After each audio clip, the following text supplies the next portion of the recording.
नाज़रीन बडाणी में breaking news आए तव्हां ताईं शेयर कयूं पिया त बडाणी में भुट्टा ऐं चाचड़ ज़ात जे ॿिनि धुरियुनि में माल जी भेली तां जहिड़ो थी पियो। लठियूं लॻण करे 7 माण्हू ज़ख़्मी थी पिया। इन हवाले सां असां सां टेलीफोन लाइन ते मौजूदु आहे बडाणी खां सदरुद्दीन भुट्टो। जी सदर, अपडेट्स कजो। माशिक मां तव्हांखे ॿुधाईंदो हलां त बडाणी में चौपाए माल जी भेल तां भुट्टा ऐं चाचड़ ज़ात जी ॿिनि धुरियुनि में जहिड़ो थी पियो आहे। लठियूं लॻण करे हिकु औरत समेत 7 माण्हू सख़्तु ज़ख़्मी थी पिया आहिनि।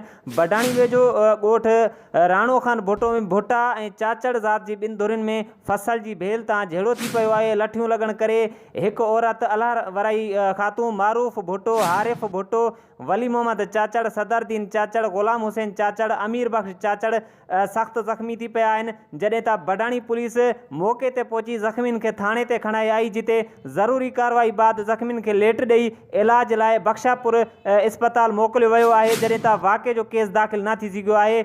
ऐं जॾहिं त भुट्टा बिरादरी जो चवणु आहे त चाचड़ क़ौम जो माल असांजे ॿिज में घिरियो, जेको असां काहे घर आंदो, जंहिं बाद चाचड़ क़ौम जा माण्हू असांजे घर ते काह करे आया ऐं चवणु लॻा त तव्हां असांजो माल चोरी काहे आया आहियो ऐं तव्हां असांजा चोर आहियो, जंहिं बाद ही वाक़ियो पेश आयो आहे। जी वॾी महिरबानी सदरुद्दीन भुट्टो असांखे तफ़सीलनि खां आगाह करण जे लाइ।